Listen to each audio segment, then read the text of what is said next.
ادا کر لیتا ہے۔ حقوق العباد یہ بہت بڑی بات ہے۔ حقوق العباد بندوں کے حقوق، والدین کے حقوق، والدین کے حقوق کے بارے میں لمبی تفصیل ہے روایات میں۔ پڑوسیوں کے حقوق ہے، رشتہ داروں کے حقوق ہے، مسلمان بھائیوں کے حقوق ہے۔ اسی لیے روایات میں آتا ہے کہ جب آدمی کسی چوراہے پر بیٹھتا ہے اور چار چکلوں پر بیٹھتا ہے، راستوں پر بیٹھتا ہے، اسٹیشنوں پر بیٹھتا ہے، تو کہا کہ اللہ کے نبی نے صحابہ سے کہا تھا راستوں کے حقوق کو ادا کرو۔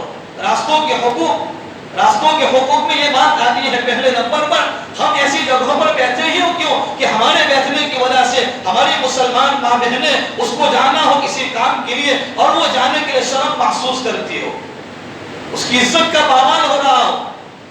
اس لیے اعمال کے ساتھ ساتھ، نمازوں کے ساتھ ساتھ، عبادات کے ساتھ حقوق اللہ جیسے نماز ہے، فرمایا تیسری کچہریہ اور تیسری عدالت قائم ہوگی اللہ تعالیٰ، یہ حقوق اللہ کے اعتبار سے ہوگی، اس میں اللہ تعالیٰ چاہیں گے تو معاف کر دیں گے۔ مثال کے طور پر کسی نے پوری زندگی نمازیں نہیں پڑھی ہے، اگر حق تعالیٰ کی کرم مہربانی ہو گئی اور اس کا فضل ہو گیا، وہ چاہتا ہے اگر وہ معاف کرنے پر آ جاتا ہے تو وہ معاف کرنے پر قادر ہے، دنیا کی کوئی طاقت اس کو پوچھنے والی نہیں ہے۔ اس کا مطلب یہ نہیں ہے کہ ہم پوری زندگی نمازیں ہی نہ پڑھیں۔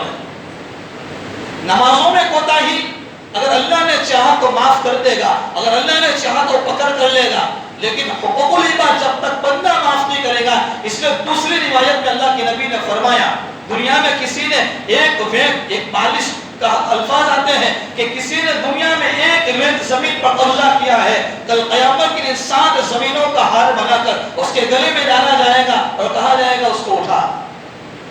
دنیا میں ایک ریت لی تھی، آج 7 زمینوں کا توق بنا کر ہمارے پاس کیا ہے؟ ہم سوچیں ہمارے پاس کیا ہے؟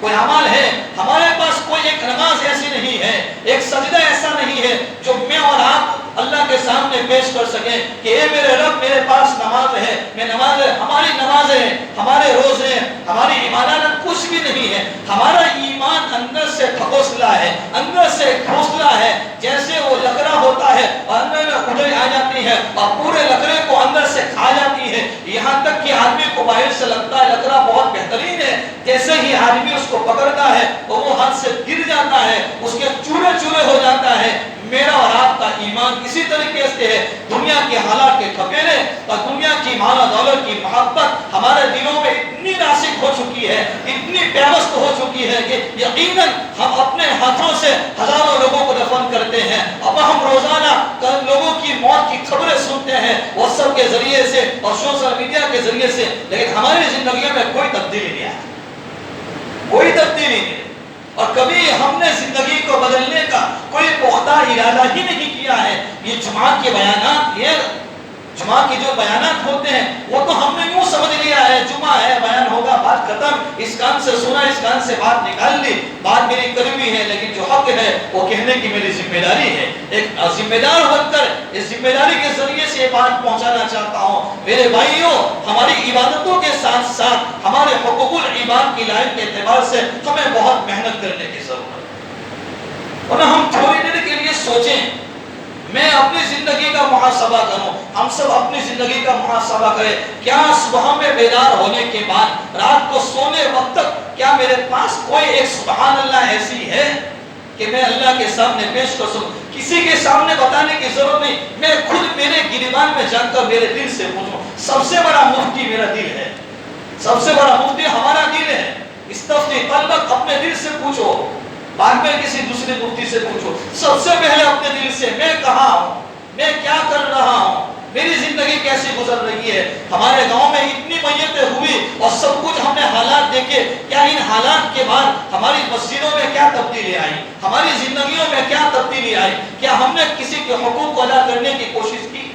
یاد رکھو، حقوق العباد کی لائن کے اعتبار سے اگر کسی نے کسی کا حق دبا دیا ہے اور کسی کے حق کو پامال کیا ہے تو جب تک وہ دنیا میں ہے ہمارے پاس معافی مانگنے کا چانس ہے، ہمارے پاس ان کی زمین، ان کا پلاٹ، ان کے پیسے سب کچھ دینے کا چانس ہے۔ اگر نہیں دے سکتے ان کے پاس جائیں گے اور تنہائی میں بیٹھ کر جانے سے پہلے اللہ کے حضور میں اللہ کے سامنے سچے دل سے توبہ کر کے جائیں گے، اللہ سامنے والے کے دل کو نرم کر دے گا اور ہمارے لیے راستے کھل جائیں گے، ورنہ کل قیامت کے دن جب آدمی مر جائے گا اور قبر میں سلا دیا جائے گا، کوئی میرا اور آپ کا پرسان حال نہیں ہوگا۔ میں اور آپ اپنی بیوی کے لیے اور اپنے بچوں کے لیے حلال حرام کی تمیز کیے بغیر جو کچھ بھی اپنے گھر میں آنے دیتے ہیں، ہماری اس کی وہ نظر رہنی چاہیے۔ بلکہ روایات میں ہے، حضرت عائشہ رضی اللہ تعالیٰ عنہ فرماتی ہے کل قیامت کے دن جب انسان کو قبروں سے اٹھایا جائے گا اور میدان حشر کے اندر جمع کیا جائے گا، روایات میں جیسے بچہ اپنے ماں کے پیٹ سے ننگا پیدا ہوتا ہے اسی حال میں قبر سے اٹھا کر اس کو میدان حشر میں جمع کیا جائے گا۔ حضرت عائشہ رضی اللہ تعالیٰ عنہ نے اللہ کے نبی سے پوچھا، اللہ کے نبی جب سب لوگ ننگے ہوں گے اور پوری دنیا کی انسانیت اور سارے لوگ ننگے ہوں گے تو کیا ایک دوسرے کو دیکھ کر شرم نہیں لگے گی؟ اللہ کے نبی نے کیا بہترین جواب دیا۔